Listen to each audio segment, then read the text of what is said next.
The following story has been brought to you by StoriesToInspire.org. This story happened at the Siyum HaShas.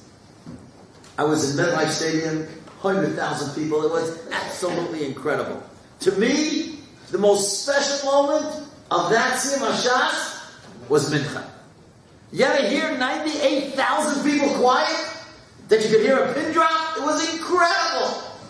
98,000 people not saying one word. The police were going crazy. They couldn't imagine. How could you have 98,000 people in one arena and nobody saying a word? Even by the Sasnago Banner, people are talking, right?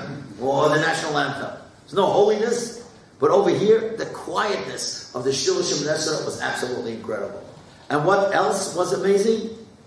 Abish brought singing and everybody dancing in place with their sons and grandchildren and children. It was out of this world. So I'm sitting there in the audience just like everybody else, and a guy comes over to me, Akiva Serebrowski. Never saw the guy in my life. Akiva Serebrowski, he says, Rabbi Krohn, want to hear a story? That's like asking, is water wet? Of course. It's a question. Of course I want to hear a story. Right? He says, you know why I'm here? You see that boy over there, Josh Siegel? I'm here because of him. I said, who is that boy? He said, let me tell you a story that happened with me and him many years ago. He said, I learned in the Mir Yeshiva in Eretz Yisrael. I came back. I was so excited about being a Marbet Torah. I went to Torah Torah, and I said, give me a job. I don't care where you send me. I just want to be Marbet Torah.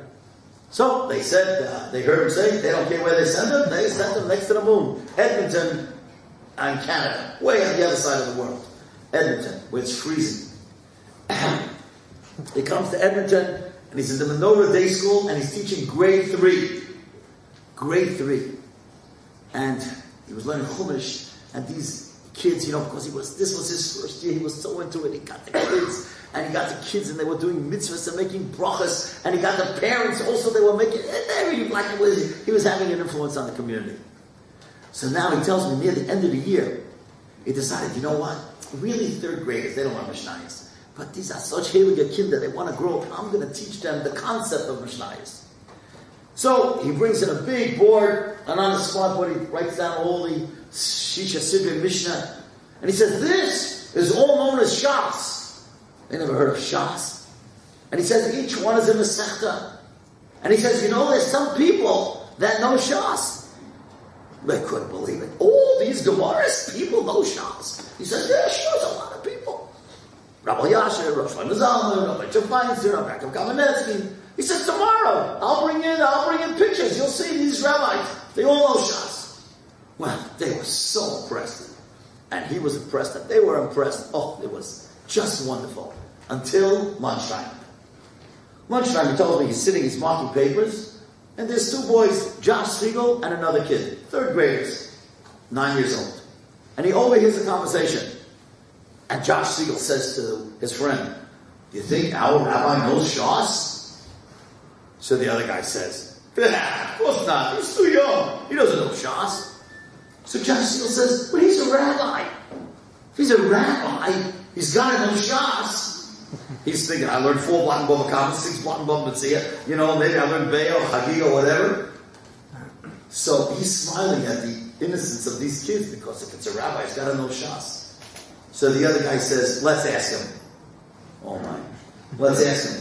So he told me he thought that somebody punched him in the stomach. Why?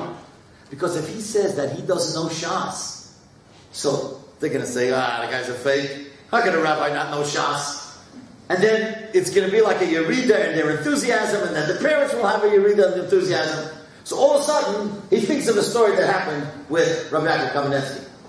And this is brought in the Shari Tshuva, that if somebody's makabel to do a mitzvah, even if he doesn't do it right now, he's makabel, and eventually he does it, he gets the reward for the time that he made the kabbalah, that he accepted to do the mitzvah.